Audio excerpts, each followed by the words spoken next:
So welcome to WoW number 20. I'm so excited that you guys are all here. Is there anybody that is here for the very first time?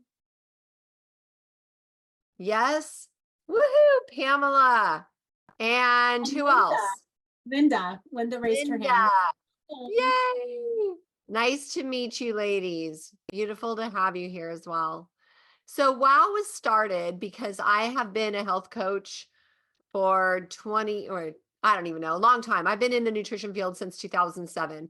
And my focus is always helping people age healthier and stronger instead of sicker and weaker. And I know it is possible. It is possible to do a 180 and change the trajectory of your health. And we all, or hopefully you will have soon, a device that will help us. So the purpose with WOW is to actually support the changes in your body that are happening with the QT Wave device. Okay. And we all know that change is happening, whether you feel it or not. And I really want to reiterate that because I don't feel anything from this. I don't feel anything. But I'll tell you what, I don't have heart arrhythmia anymore. And so there you go. Didn't And you I know forget I'm it in getting your stronger. didn't you forget it in your gym bag or something one day and you felt it? You felt tired or something. You forgot it one day. I don't remember where it was. Remember Yeah, that? I forgot it and I felt like, oh gosh, I'm sluggish, it's off. But what I'm saying is I don't feel like energy coming from this. I don't feel the frequency, but I know it Right. works. My mother-in-law didn't believe, she just did it just because she loves me, but her blood pressure has gone down. So I know that it works. But your healthy habits are going to support you and have it work faster and better. And Darlene has confirmed this. Okay. Mhm. So the other thing about this meeting is if you are not on camera, I would love to see your cute little face because we here have an energy exchange. Okay. And because yesterday's volunteer call was so powerful, I'm going to do a little grounding exercise. Now, Kelly knows because we used to be in a small group together and I used to lead a weekly meditation. I actually did this for a few years with my clients, and then it extended to the LWS members. And so I want you to go ahead and sit up straight. If you want to receive energy, sit with your palms open. And if you just want to pass and do a meditation, sit with it closed. Now, this is a universal energy. Okay, I'm a Reiki master, but I'm also trained in other modalities. And God will just bring that energy into your body wherever it needs it. So it's going to be different experience for everyone, but we're just going to do a practice. I'm going to teach you how so you can do this on yourself. Okay. So go ahead and sit with your palms up if you want to receive, or sit with them down if you want to pass. And we're just going to do this quick little exercise for about 5 minutes. So this is receiving, this is passing. Okay. Go ahead and close your eyes and take a deep breath in through your nose and out through your mouth. Just like you're blowing through a straw, in through your nose and out through your mouth. Now visualize a red cord coming out of your tailbone, out of your root chakra, coming down through your chair, through your floor, and into your earth below, grounding you and making you safe and secure.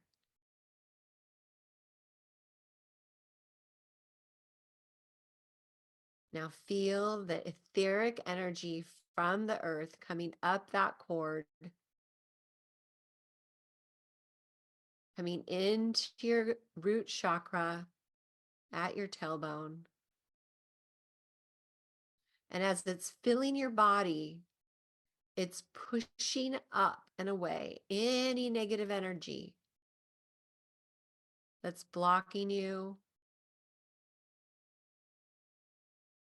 and that just doesn't need to be there right now. And now feel that energy, that bright white light coming up through your belly button.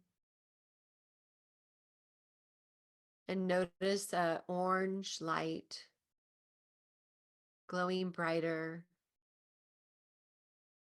And as it just keeps glowing and pushing that energy up to your solar plexus, which is right below your sternum, you see a yellow light and you feel warm and powerful. And allow that energy to fill your body and pushing out of every crevice, anything that's not serving you, and coming all the way up to your heart space, where you notice an emerald green light. And feel that love. Who do you want to send that beautiful love to right now? And allow the energy to come up to your throat, to open up your throat chakra so you can speak your truth always. And as you see that turquoise light just glowing and filling your body with love and energy, bring your awareness up as all this white light, bright energy comes all the way up to your third eye. And you can feel anything that's not serving you just leave you. So you're lighter and lighter. And now bring your awareness to your crown, to the top of your head, where you see that purple light of royalty, of the angels. And then allow that light to come over you all the way, protecting your aura from anything coming in that is not for your highest good right now. All the way down and back to the earth. And now you're safe and enlightened, protected, and loved. And now bringing your hands together and holding them at your heart. Allowing your body to absorb everything that feels authentic to you right now. And there we go. Thank you. I love Thank you. leading meditations and I love sending energy. I used to work with energy with clients like distant. So I hope you enjoyed that. Okay, so I want to hear from you now. Thank you. Thank you, Linda and Magda. So if anybody took what they learned last week and applied it to their life, or if anybody's new and wants to share what brought them here, go ahead and raise your hand and we'll call on you.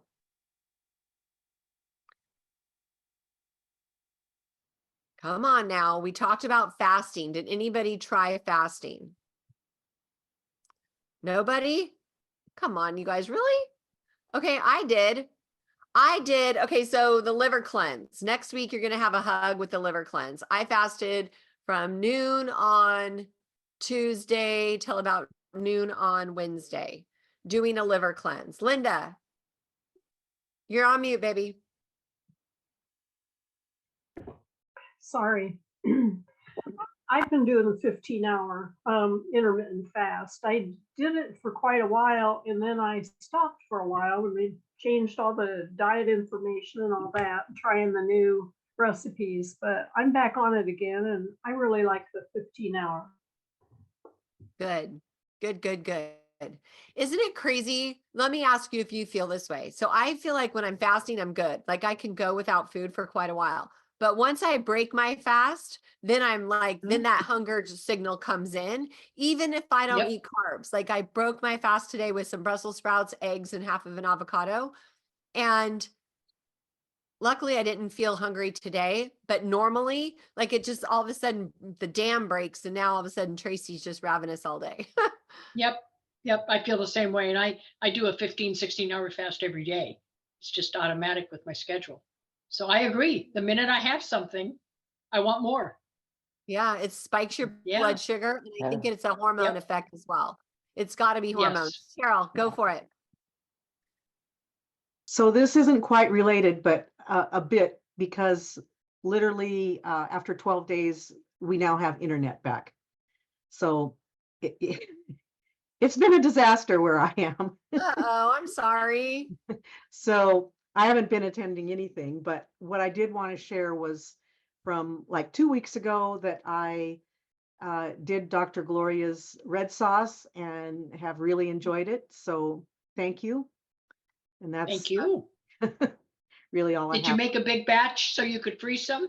I did. But I didn't make it until after we got power back, because I had to freeze it, and obviously without power. Right. Although I was using outside for the freezer at first because it was 15 degrees here. So, it was. Oh, It's been terrible in Portland, Oregon. I have to tell you, Cheryl, a funny story. When I lived in North Idaho and had my farm, we had the same problem.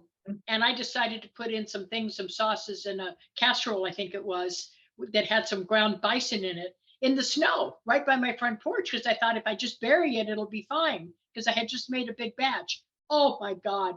I had 2 black bears that ruined my screen and my screened-in porch. They all came and wanted to get my dishes, my that's food, and I had to spend another $500 or $600 to replace all the screen on my screen porch. So don't do it if you think you've got animals around. We don't have bears here. Deer, yes, Okay. and raccoons, yes, Yeah. coyotes. Yeah.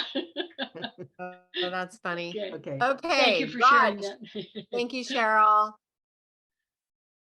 Well, I'm going to have to agree with Dr. Gloria. When I joined the meeting last week about fasting, I love joining these meetings because you actually give what I do a word, okay?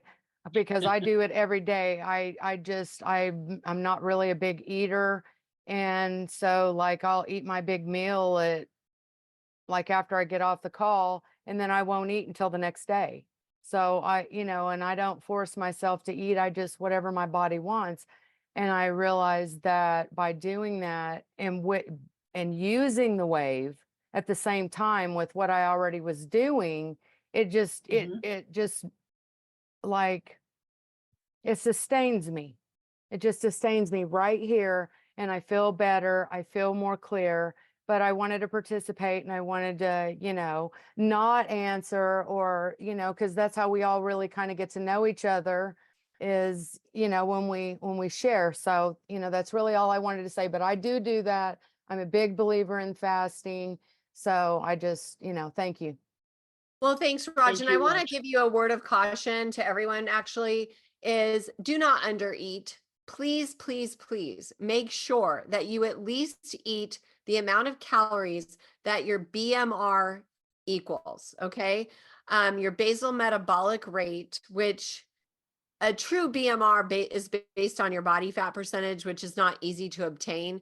But a BMR with your height and weight is the first starting point, because if you don't eat enough calories, your body goes into starvation mode and goes, uh-oh, she's trying to kill me again. And it just holds on to everything like a bear in hibernation. Okay. Yep. So I just want to encourage you to make sure that you're getting enough calories. Okay. No matter what, that is super important. I lost 10 pounds last year because I started eating more. I was doing that myself. I wasn't eating enough protein, to be specific. And when I added more protein, then I just shed 10 pounds. Like it just came off. So I Right. just want to encourage you. And also, please remember that hydration is always important, but more so when you're fasting. You've got to be able to, you're loosening toxins. Yeah, I know. We all sit here with our water bottles. You're loosening toxins, you're helping the metabolic process, but anything that shouldn't be there needs to come out. And if you're dehydrated, you're really hurting yourself. So make sure that you follow what Tracy suggested, but please hydrate even a little more if you can. We always suggest half your body weight in ounces, unless you have kidney disease or some other medical reason. So if you weigh 160 pounds, it's 80 ounces minimum. If you're not an athlete, that's it. If you're not out working out like Tracy is, that's the minimum in order for the body to be able to function and do everything that the biological functions are supposed to be able to metabolize. So make sure that, you follow Tracy's advice. It's very important, but I can do 14, 15 hours, no problem. I can't do more than that without feeling sick. But I drink a lot of water, a lot. So thanks, Tracy, for that Awesome. clarification. Yeah, that's important. Steph, go for it, girl. Oh, I guess like everyone, good afternoon, first of all, but I've intermittent fasting for years, actually. And I recently discussed it with my sister as far as doing a couple of days of fasting. And I told her I was used to doing fasting because I used to do it every quarter so that I could get myself together. And I said, it's sort of difficult when you're taking care of somebody as a caretaker to have to feed that person and you're fasting. It's hard. That's a hard routine. So she says, I used to do that. I want to try it. We're going to do it again. So as of last week, what we started doing is taking out more carbs, putting in a little bit more, trying to balance things out so that on Monday's our day that we're supposed to do Monday. We're going to start with the 1 day, and then we're going to come back, and then we're going to do 2 days, and then we're going to do a 36, but not back to back, so that we can get back into the rhythm. Nice. Good for you. Yes. Cool. That's beautiful. Cool. Thank That's you. great. Okay, Cindy, then Nancy, and then we'll hit it. Oh, Deborah, go. Hi. Okay, so I do a lot of intermittent fasting as well, usually about 14 to 15 hours. And that seems to work. It's easy. When I eat something for breakfast, like oatmeal or a carb meal, it doesn't hold me at all. I need protein. Yeah. But the other thing, and if anybody can comment on this, is that when I eat a big protein meal without carbohydrate, I'm not satisfied. It's almost like I need that little bowl of macaroni, or I need the sweet potato, or I need some kind of carb for me to be satiated. So I don't know if that's something I just need to get past, but I've repeatedly noticed that I can eat a really big protein meal and I still want to eat more, even though I'm full. So two questions. Tracy, come you to better mind. answer that because we have different opinions on that. Go ahead and answer it. So my thought would be, are you getting enough fat, and are you eating enough fibrous vegetables? So those are the two things that I feel create more satiety in your body. I was going to say the exact same thing. Yeah, and you're right. You're absolutely right. No, I mean, it's if you don't have the fiber, you're so hungry. You need something. It's like sometimes you just need something to munch on. So if you're having, or the fat, yeah, or the fat, that's why, like Tracy has mentioned over and over in our videos, that when we had all that craze of no fat, all the diseases that arose and all the cholesterol issues and the heart conditions, our body needs good cholesterol. And if you don't get that fat, you're not satisfied. So you need to get more fat. Don't be buying, buy good chicken, for instance, but I used to buy it without the skin. I was just as guilty years ago. And now I buy it with the skin and make sure that it's, free ranged, the whole bit, just like our eggs are. But you've got to make sure that you get that fat and the fiber. And of course, the fiber is going to help your colon as well, which we'll talk about later. So that's probably, I agree with Tracy and Kelly. I think that's why you're not getting satisfied. Yeah. Okay, well, I actually get quite a bit of fat in my diet, but I will look at the fiber piece. I mean, I do things like jicama for fiber, but maybe I need more fiber. Well, So you I probably make a need more. big tray of roasted vegetables. Okay. So Yeah. the other night I made Brussels sprouts, shaved Brussels sprouts, roasted them with bacon and avocado oil. And then I have enough vegetables for several meals because my husband won't eat vegetables. Everybody just froze. Oh dear. Uh-oh. Okay. Did I freeze? No, you're fine. Okay. Uh-oh, maybe Deborah had a problem. Oh, well, so what I was saying is I make a big tray of roasted vegetables. I always put my protein with my vegetables so that I get plenty Yes. of volume, and then it fills Right. me up. Okay. So, okay, Nancy, go ahead, and then we're going to let Dr. Gloria. I just wanted to speak up, which I don't do often, and let you guys know that I've really learned a lot from watching these calls and from everything you've been doing. And I'm actually combined with last week, I'm doing a 21-day fast, but I'm pre-diabetic and I'm dealing, trying to control blood sugar and all that. So I'm just basically giving up sugar right now as far as my fast goes. And with the device, which right now I only have black devices, if I don't eat sugar, I don't desire it. Once I eat it, Good. I start wanting it all the time. Right. So the other thing I really wanted to share as far as blood types, which I'm a protein, is it's amazing when I have a steak, which I don't do red meat that often, and I even could have a little bit of a potato, but in the morning, every time if I get on the scale, I'm down like 2 pounds. Whereas if I eat a lot of carbs, not carbs, but I eat a lot of fish, and it's all fresh and it's sustainable and it's wild caught, and I do organic pasture raised eggs and all that stuff. But the protein at dinner just every single time does it. I down a couple pounds, pound or two. Cool. So anyway, I just Yep. wanted to share that. Well, that Well, is and that's great. Let me add something else to that, Nancy. I'd like all of you to pay attention when you have some good protein with fat, like Tracy was saying. Watch your bowel elimination the next day, Mhm. because you have better, Absolutely. full, and complete bowel, right, Nancy? Absolutely. Eliminations, when you have a good protein, if you just have fish or you have a lot of just vegetables, you don't have the same, I'm going to use the word dump, because that's what it is. You don't evacuate the same way. And you know, with my patients, I do their protocols for 4 months, and they have to give me a poop report every week. I mean, it's like, we laugh about it. The No, guys it's used to true. go, "Oh, what?"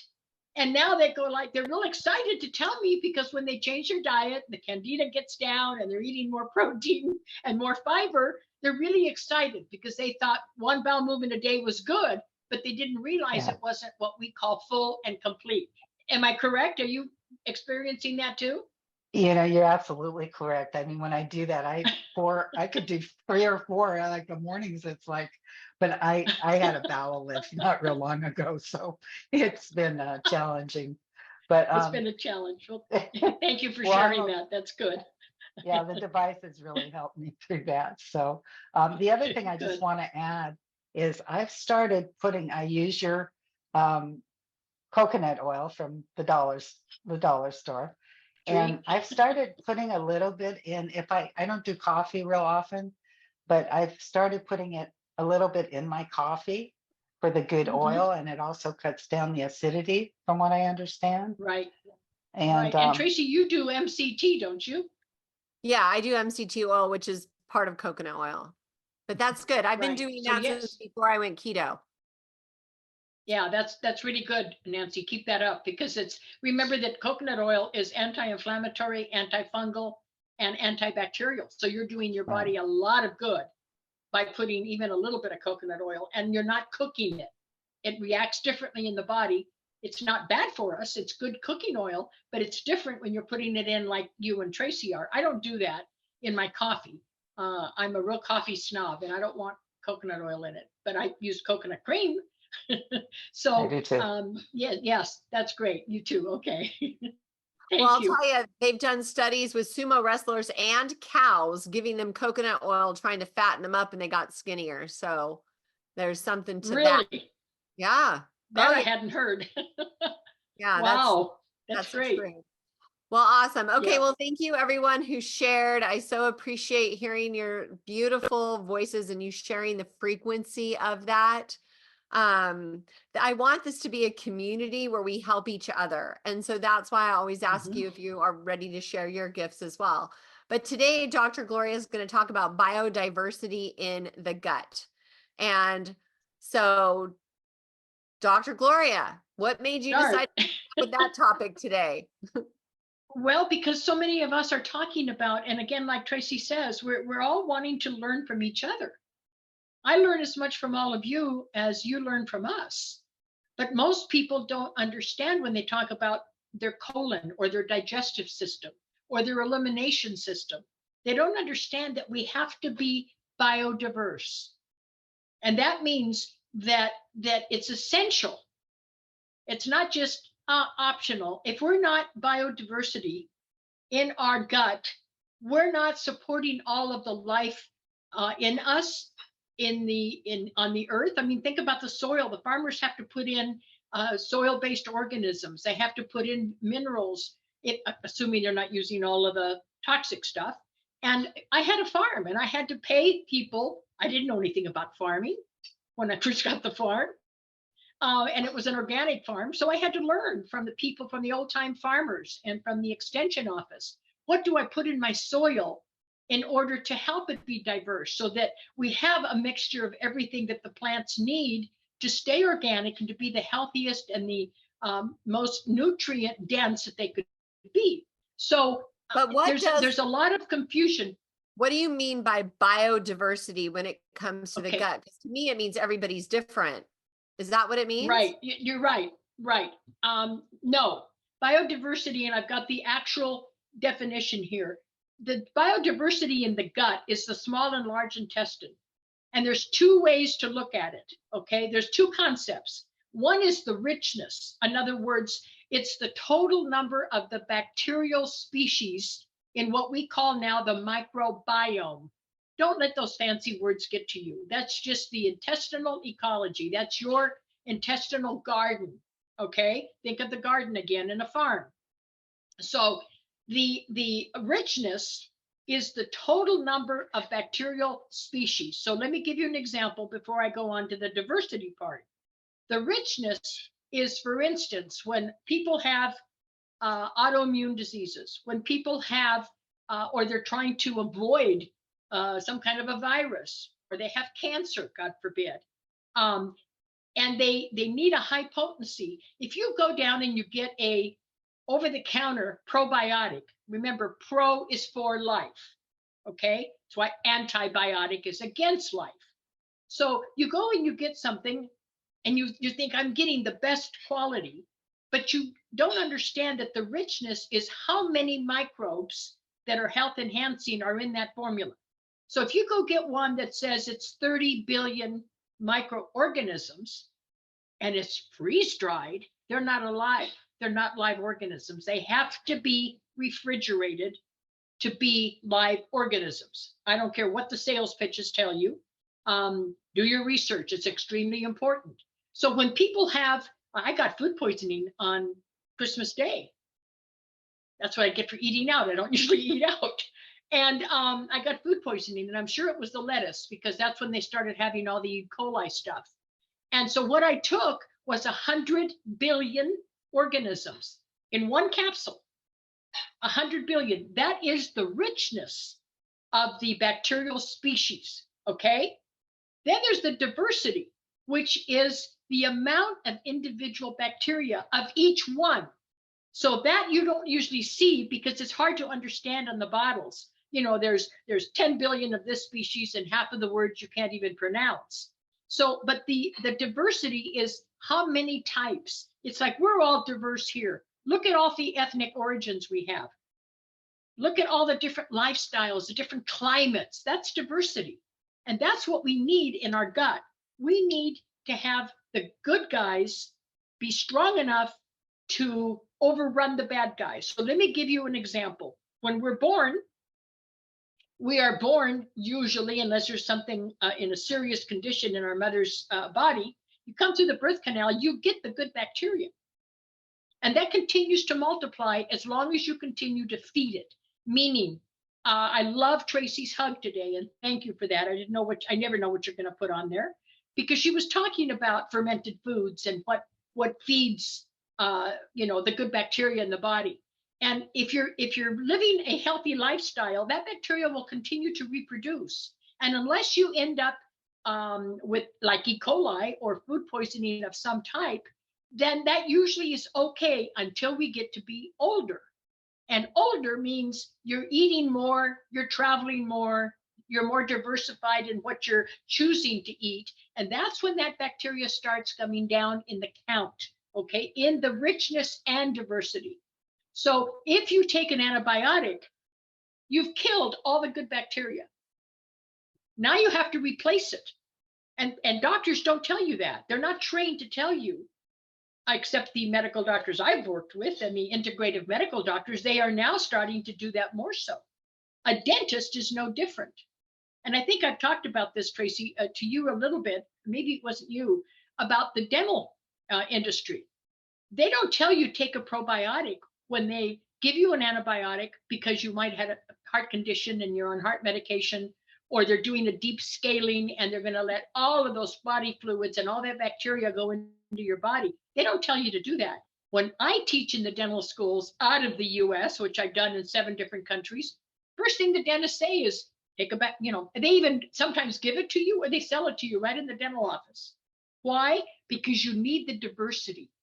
Now you've got all the bad bacteria that the hygienist or the doctor scraped off your teeth. It's going right into your lymphatic system. Okay. You need the good guys to counteract it. Okay, let And me ask that's you a what a question. probiotic is. So if they're Sure. giving you an antibiotic, they're killing the good guys and the bad guys. Yes, everything. You're right. It's a total wipeout.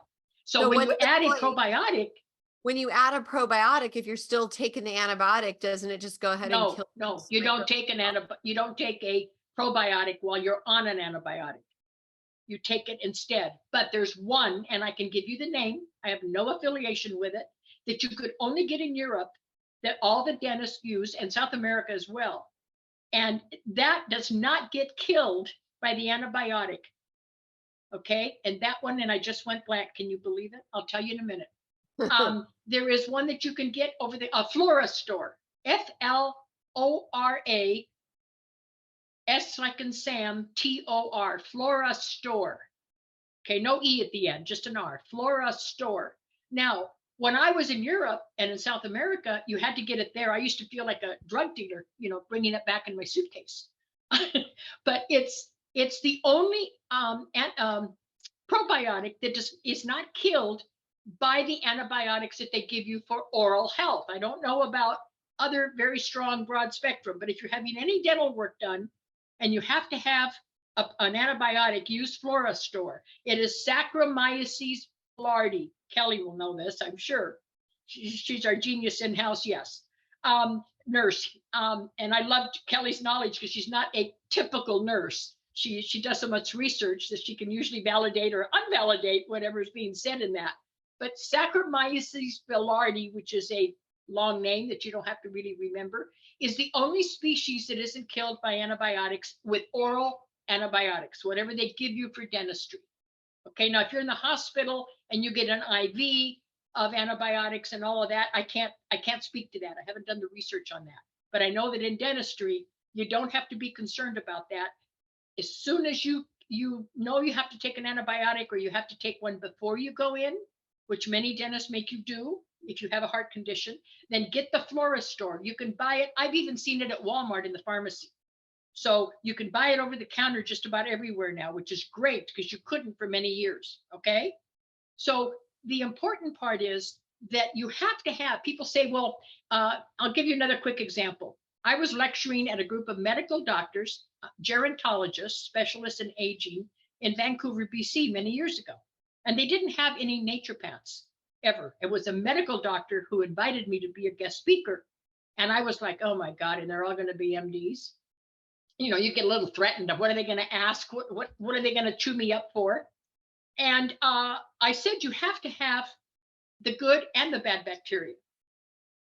And a doctor, when they got the microphone at the end of my PowerPoint, said, well, then, if God is, you know how they stepped on my nerve at that point. Well, if God is so smart, why didn't he just give us all good bacteria? Now, this is 300 or 400 doctors in an auditorium at the big conference center there in Vancouver.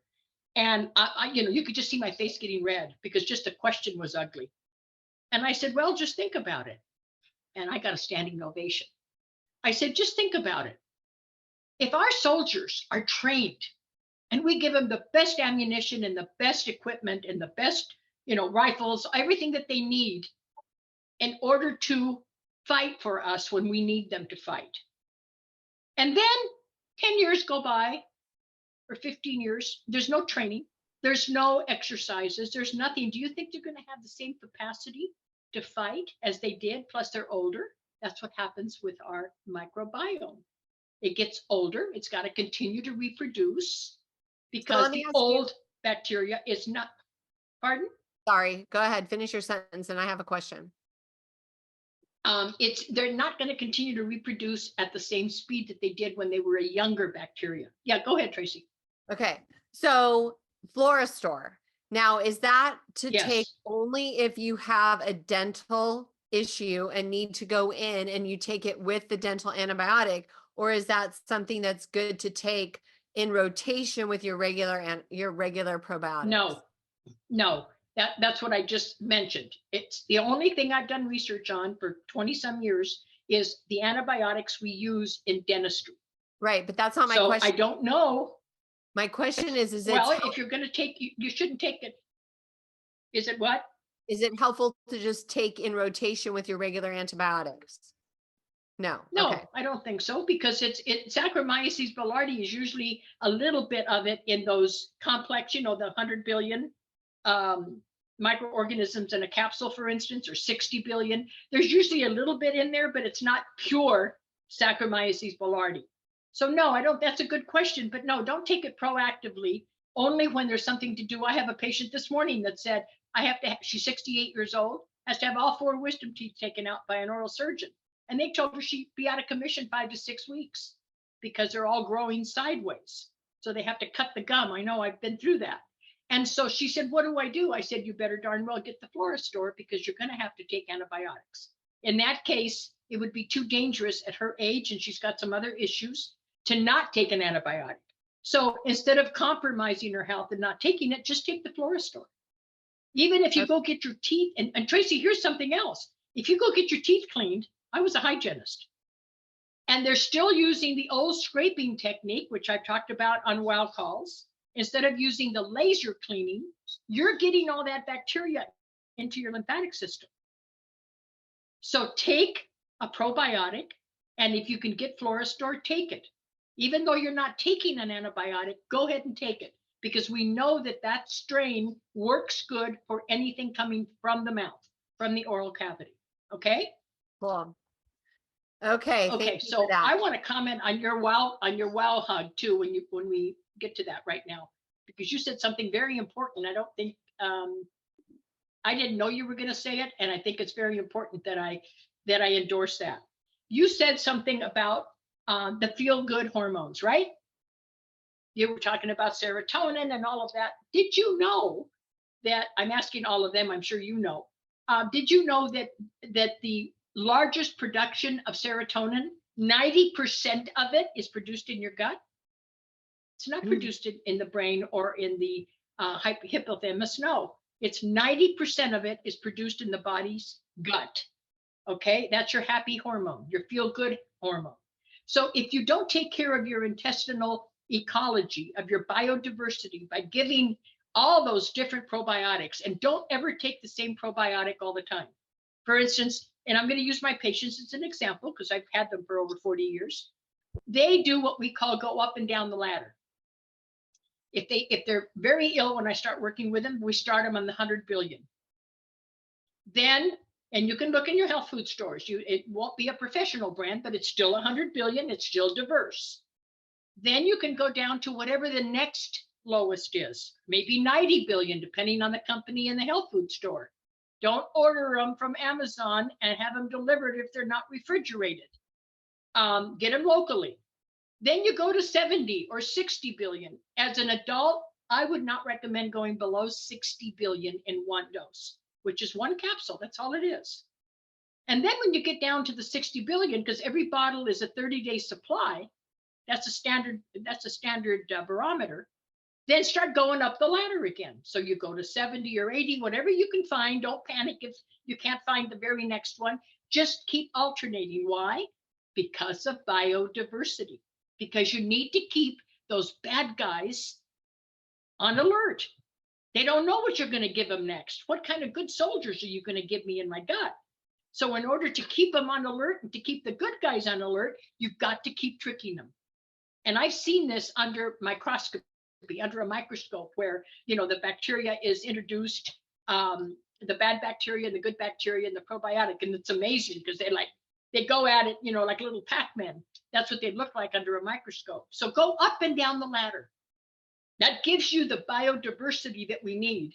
And the happy hormone is in the gut.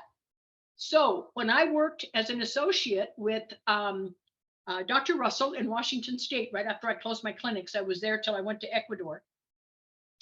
He had the most phenomenal clinic I've ever seen, with IVs, IV therapy, chelation, colon hydrotherapy, acupuncture, you name it, it was there. Yoga, everything was there. We had about 3,200 square feet. And he worked, I didn't. His specialty was autistic children and depression. And I thought, what a weird combination. And I was the consultant there. And he said, Gloria, you have to understand that most autistic children do not have good gut microbiome. They haven't been given the good bacteria. They don't eat fermented foods. They don't get good probiotics. They don't have good bowel eliminations in most cases. So they've got fermented fecal matter in there that all it does is recirculate and make their little brain that much more toxic. And the same thing with depression. So they proved it. Well, now with science proving that 90% of the body's serotonin is produced in the gut, is it any wonder that we have so much depression if people are not repopulating their gut with good bacteria? Kelly, do you have anything to add to that? Because you always have such good words of wisdom.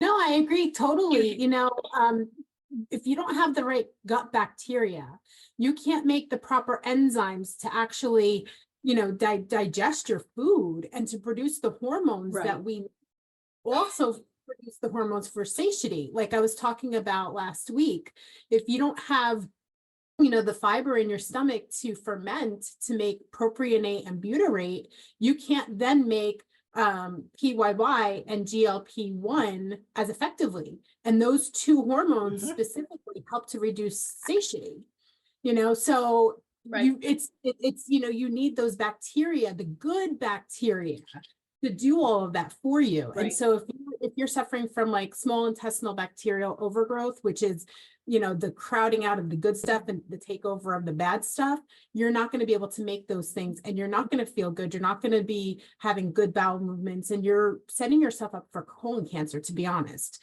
you know, because you need those bacteria to keep things moving and, you know, keep your colon health healthy. You know, it's so important. Right. And we don't It's have time to care for our colons appropriately. no, but after the 15th of February, I hope you'll all know why it's so important. The other thing that back to what Kelly was saying, if we don't add the probiotics, we don't digest our food as well. That's correct. But also don't depend on just the probiotics. That's where the diversity comes in. You've got to have those fermented foods. You've got to have that fiber like Tracy was talking about. You can't just say, oh, I'm going to pop this pill and I'll be just fine. No, you won't. It's diversity. Everything in life has to be in balance. You can't do one thing and think you're going to be healthy. It just doesn't work that way. Life and nature is a diverse universe, a diverse bioecosystem, whether it's in our bodies or in the earth. So make sure that you don't just count on a good probiotic, but definitely get them refrigerated, go up and down the ladder, and that'll always keep your bacteria on guard. What is she going to give me next? And so if you change every 30 days, they never knows what you're going to do. You know, you can trick them. And what We have about a question from prebiotics? Steph. Prebiotics are the fiber. That's amazing. You can use the fermented foods. You can use anything that is a fermented food as a prebiotic as well. It'll feed the good bacteria. Prebiotic, think of it as food for the good bacteria. Prebiotics are food for the probiotic. Okay, it's their nutrition. It's what keeps them growing and multiplying and keeps the diversity in the ratios that it needs to be for you to be healthy. Yeah. Cool. I think Steph, Steph has a question, Tracy. go for it, Steph. Well, how do you know if you're balanced? You know, every time I eat, I go. I mean, that's normal for me. Okay. But Okay. how do I know if I need that? Because I do the fermented, I'm a sauerkraut-aholic. I do the red cabbage. I So cook am I. all of that stuff at the Yeah. house. I do all, and we do that. Matter of fact, I was just telling my sister that for dinner, I wasn't cooking nothing tonight. We were gonna have lamb Rubens. So how do you know? How do you Okay. know? That's a good question. If you're not taking medications that kill the good bacteria, in other words, an antibiotic, a corticosteroid, I don't think, Kelly, what other ones do we know? I think that's the only two that I always mention that kill the good bacteria is usually steroids and antibiotics. If you haven't taken any and you're having good bowel movements and they're full and complete, you know how sometimes you have an elimination and it feels like, pardon? Dr. Gloria says if you're taking a lot of like Advil, Excedrin, Oh, yes. Tylenol, Yes. those can also kill the good bacteria in your system too. So you need Yes, to be careful naproxen, which is what almost killed me. Yep. because it can Okay. So have it. it can All wipe right, them so out. So if you're taking medications, then you need to have the probiotics regardless, along with your sauerkraut and all of your fermented food. If you're not taking heavy medications and you're eliminating good, don't worry about it. You don't have to do it with your food. Right. You're doing the right thing with the fermenting. I love fermented food. So I make pickled red cabbage, you know, and all of that. And when I don't have it, I crave it. So that's good, Steph. No, if you're not taking heavy drugs, don't worry about it. You've got good elimination. You're doing the right thing and you're feeding the good bacteria with good food, not with something synthetic that's made in the lab. So that's great. Can I qualify Other something? questions? Good elimination. Yes. Okay, Trinity's all about TMI. So just saying, warning you this. So on the Bristol chart, have you guys seen the Bristol chart of what a Oh. poop is supposed to look like?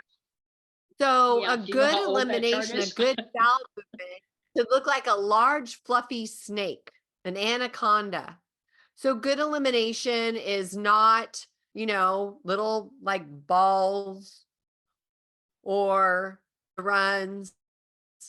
It's like a large snake. So when you Yeah. get elimination, I just is what you're proper freezing. stool. Okay, Okay. you hear what I said? You're freezing. Yes, I did. The Bristol stool chart is very old. In other countries, they have redone that because our diet, our food, the quality of our food is not the same as when the Bristol chart was done. What the methodology, the latest thought scientifically as far as elimination is, if you are having a full and complete elimination, as long as it's not, like Tracy said, rabbit pellets, that's what we call them, the little ones, or loose like diarrhea where you're losing all of your minerals and electrolytes as well, as long as you feel that it's complete and you have at least one large bowel movement a day, it's acceptable. The old school of thought said for every meal, you should go to the bathroom. That doesn't happen because in our culture now, with the way we eat and the way the food is devoid of a lot of the nutrients that our ancestors had, it doesn't work that way. But as long as you're eliminating one full, complete elimination, not like something is still left behind, then you're doing okay, as long as it's not liquid and it's not long as it's not rabbit pellets. And I'll talk a lot about that on the 14th or on the 15th when we do the or when we do our special on colon health. Go Linda? ahead. I have to laugh. I had been taking several master classes on the microbiome by specialists, and one specialist said, test your system by eating corn and then see how long it takes for that corn to leave your body. I think that's a great way. I think 12 hours was probably the okay. The okay 12, limit. Yeah, 12 to 15 is okay. You know how else? That's a great thing, Linda. Thank you for reminding me. The other thing you can do is if you eat beets. I've had patients panic thinking they're bleeding and they forgot that they ate beets. And if you eat beets, it's the same thing, 12 to 15 hours, it should come through. And if it doesn't, just, you've got a sluggish elimination system. yeah, that's just gonna happen. Is that what you would? Yep, it's just going to happen. Yes. So those are ways Oh, you can test it yourself. And this other, this was cute. This was what was funny. This other specialist, because these were all doctors who were providing this master class, and then it came in 2 or 3 series. Actually, there were 10. One said he calls it poo. That's what he calls it. Yeah. And he was so cute when he said poo. So I thought, well, Winnie the Pooh. Winnie That's the Pooh, awesome. yeah. And like I said, my patients just, oh my God, they just panicked when I said, you know, I work up their initial protocol and tell them what they have to eat and what supplements and what they have to eliminate. And I need a weekly pH. You know, we talked about pH. I need a weekly candida test with your saliva test. And I need a monthly poop report. And they just freaked out. And after a while, the whole town, I was in a small town. We had like 3,600 people in the first town that I had my clinic. And after a while, you could hear people laughing and saying, did you give her your poop report? Because she's going to whip you with that wet noodle she has if you don't give it to her. So it can be something that is funny, especially when you're trying to tell teenagers. Oh my God, they don't want to hear it. That's not a subject they want to talk about, but it's extremely important. And if we train our children and grandchildren to be able to talk about things like that in a funny way, but let them know how important it is, then as they grow, they're not going to be, oh, I don't want to talk about that. Oh, I don't talk about those things. Because that was the way my grandmother's generation was. They didn't talk about those things. So I have Go 2 ahead, more Tracy. topics I want you to address. One of them is psyllium husk. Okay. Because raise your hand if Yes. anybody suffers from constipation. Anybody here have any constipation? One. I only see No, one. because I use psyllium husk all the time. What? No, because I use psyllium husk Used all to the use time. a psyllium. Ah, well, I'll tell you what I like about psyllium husk is that essentially if you spill it on the counter, it gelatinizes, it gets like slippery, you know, so it's hard to clean off of anything because it's all slimy. So imagine what that does to your insides, right? It makes things slippery so things can move through. It also bulks up the stool. So what I like about that is that it's cleaning the insides. It's almost like scrubbing bubbles, cleaning the insides of your colon. And It's your Roto-Rooter. Roto-Rooter. I like that. So that is one thing I wanted to say. The other thing was, colonics.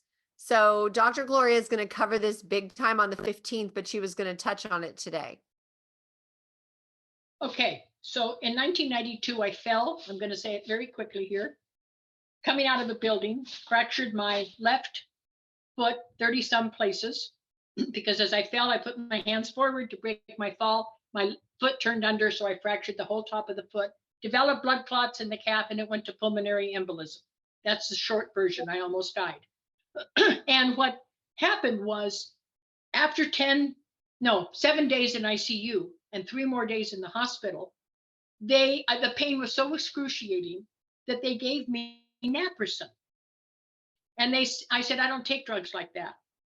And they said, well, just take it for a couple of weeks. You've got to control the pain. And I was living alone and I was in so much pain. I agreed.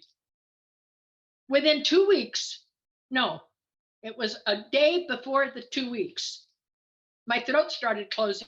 I went into total anaphylactic reaction, didn't know what was going on, ended up in emergency, and they couldn't figure out what was going on. They gave me an EpiPen. Well, I don't do EpiPens. I'm a naturopath. I know better. So I did all the natural things to keep my throat cleansed, found an integrative medical doctor, Dr. Alto, wrote the foreword for my first book. And she said, you do, young lady, what you do with your patients. Do not take those drugs. And naproxen is what's caused the problem.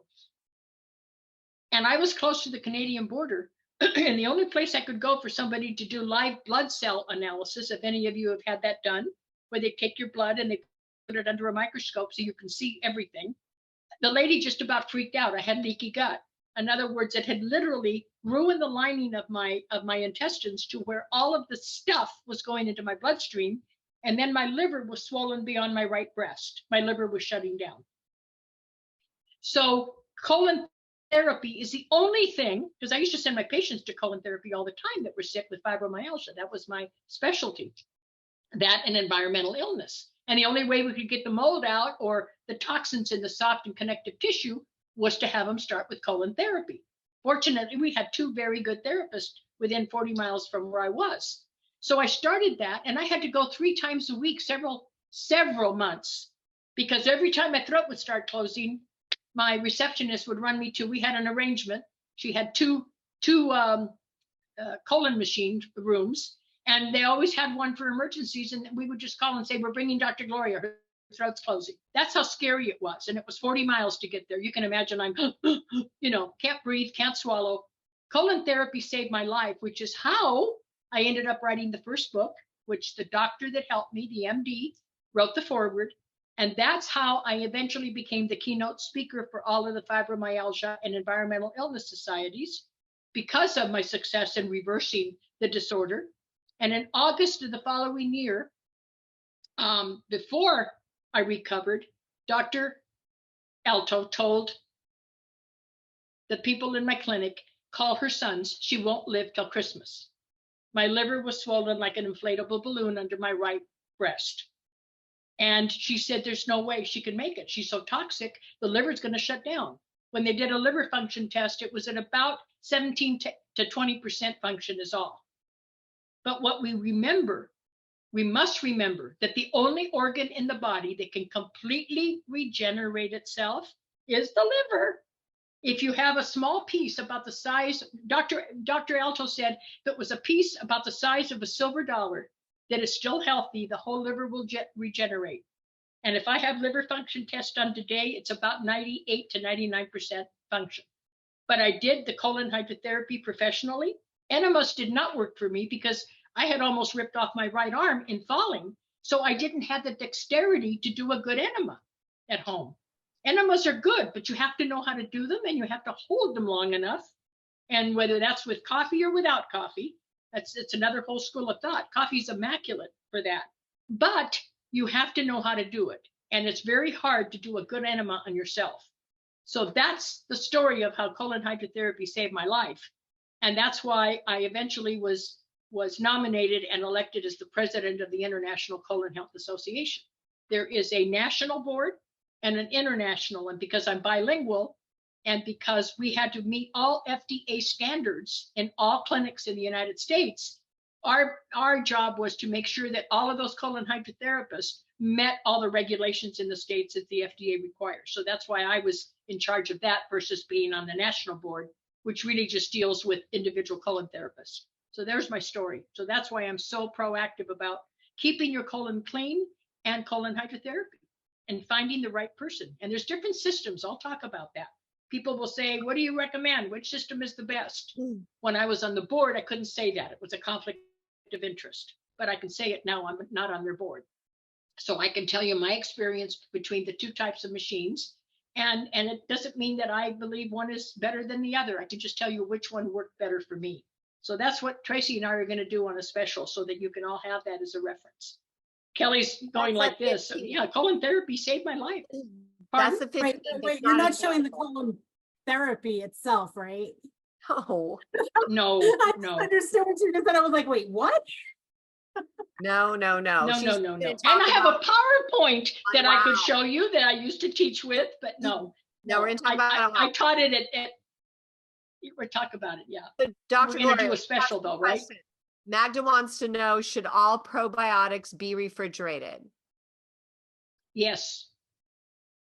Now, here's a caveat. Good question. People say, well, I'm traveling, I'm getting on an airplane. What happens then if I take my probiotics? Just stick it in your carry-on. Keep it refrigerated. I carry mine in my carry-on and then refrigerate it when you get to where you're going. Don't worry about that short period of time, as long as it doesn't get hotter than body temperature, because it's made to survive your body temperature, 97, 98, 99 is okay. Beyond that, it starts deteriorating. So yes, it should be kept refrigerated as much as possible. I think Well, let Jorgen me has a, clarify that. So if you live in an environment and it's not that hot in your house, but it doesn't start to degrade until it gets beyond body temperature, then why would it need to be in your fridge? you're playing devil's advocate. I love it. You still maintain the integrity of the species if it's cold. Like a laboratory would never have it at room temperature. They Okay. always keep it very cold. And that's why. Doesn't mean it's going to go bad. Okay. If the house is cool. But for instance, humidity affects it. So I'm in Texas where it's humid as heck. If I left it on the counter, even though my house is cool, it's going to start deteriorating. Okay, got it. Okay. So So who that's why else has laboratories are questions? cold. Anybody else have questions? I think Jorgen had his hand up. Yeah, but I don't know if maybe it's still up. But maybe I have several colon therapy. Every time I make a juice treatment on 7 days, I go 1 or 2 times. But what is your recommendation? The woman who done it for me, look at the water. You can look at the water when it's clean. She stop. Oh yeah, you always look at the water. Yeah. Jorgen, are you close to Copenhagen? Yes, I am. Okay. One of the, let's see, highly respected colon hydrotherapists that has an actual clinic in the school there is in Copenhagen. She and I met every year when we met at the conferences. Please tell me. Yeah, I'll private message you, but she is the best. I mean, she is an amazing health professional, and she teaches and certifies doctors and nurses, and she's right in Copenhagen. So I've been promising to go and I haven't made it yet, but I will. Maybe I have so people, maybe you she's Asian, so you might have gone to her.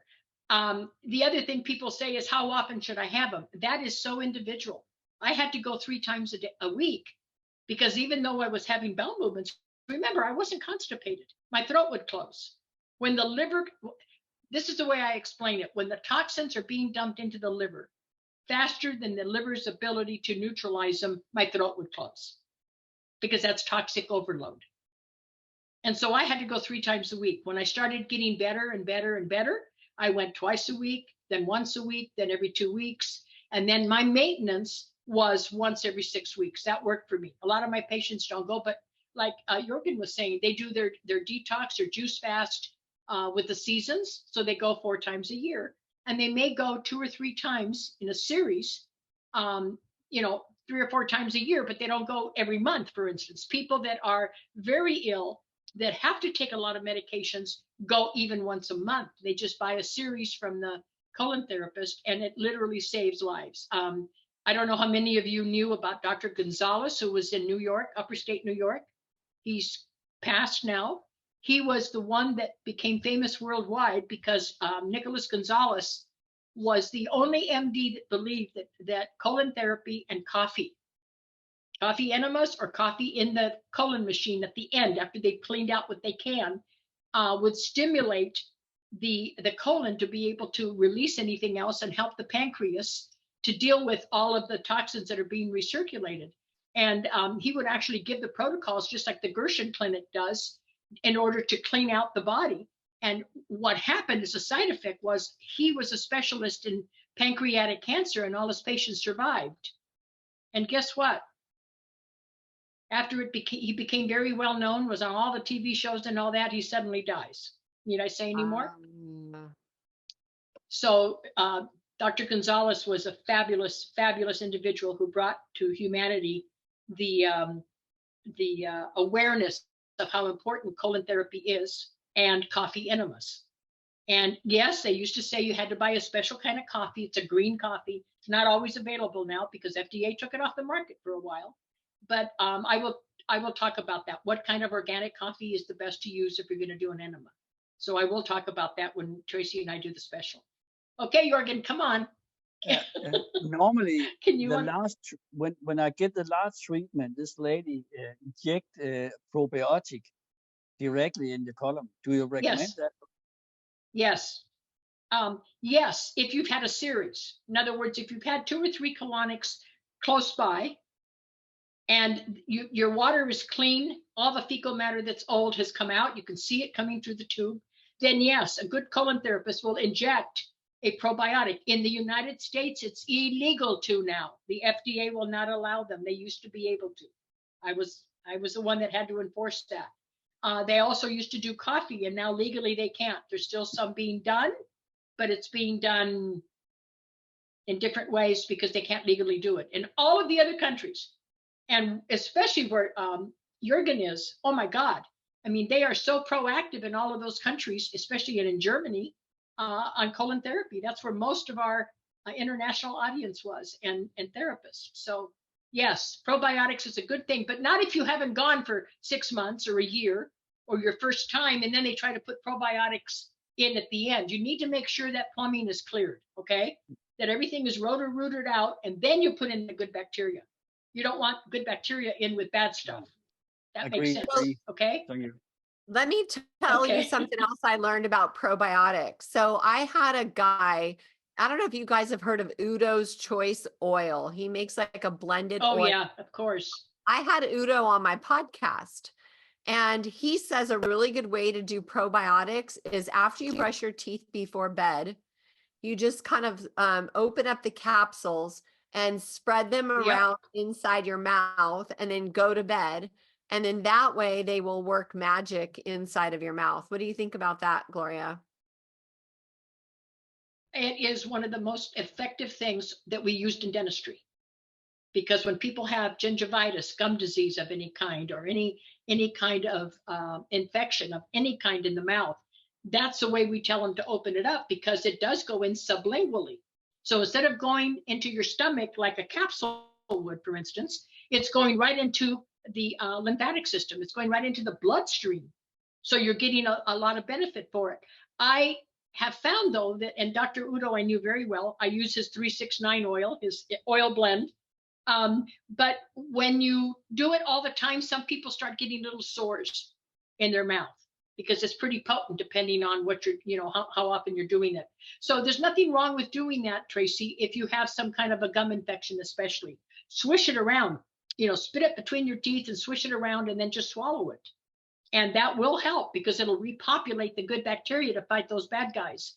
But it's not advisable in most cases to do it all the time. Because maybe once a week. You could get little sores. It's maybe like once or twice is probably okay. And if you get a little soreness, then listen to your body talk. It never lies. If you get a little soreness, or how sometimes, like when I eat raw pineapple, which I don't eat very often, if it's cooked, it's okay. I get soreness in my mouth. Do any of you get that with pineapple from the bromelain? If you get that effect and your body's telling you, I don't do well with this, then don't do it. If you don't get that, once or twice a week is fine. Yeah. Okay. Cool. But I'm glad you said that, because I hadn't remembered that about dentistry. Yes. Awesome. Did you all enjoy the conversation about poop? I have a fun homework assignment for you guys. Okay. Thanks to Linda. Oh no. Yeah. Okay. Your homework assignment is you're going to go to the store and find organic corn. Okay. It can be in a can because that's where you usually find the organic stuff. And you're going to do Thanks the a lot, Linda. All right. So okay. I go to this restaurant and they make a salad that has like seafood and bacon, and I want to say maybe some feta cheese, and there's corn on there. And I usually tell them to leave the corn off because I know it's GMO filled. But I'm going to make this salad for myself at home because it's just amazing. And I'm going to go buy some organic corn and I'm going to eat this salad the way it's supposed to be. And then you guys are going to record or report how many hours it takes for you to see that corn again. All right. So that's your homework. Going to be kind of silly. If you have trouble chewing like I do, it'll come out sooner. Put your playful hat on, be a child and have some fun with this one. Steph. Tracy, Steph still has a question too. Yeah, I called on her. What was that? I'm allergic to corn. Can I use beets? Yes, do the beets. Oh, if you don't want to do corn, do yes. beets. Yes, definitely. Okay. All right, here we go. Gonna do Anybody our else? closing. Okay, we're gonna close. Bring your hands to your forehead. May you think only joyful thoughts to your lips. May you speak only kind words and to your heart. May you show love to yourself and to all around you. Peace, peace, peace. Namaste. Thank you, thank you, thank you. Thank you, everybody. Love you all. Big Thank you amounts for of love to participating. all. Thank you. It See was you next great. week. Thank Have a you. beautiful day. Take care. Bye for now. Bye-bye. Bye, Thank you. y'all.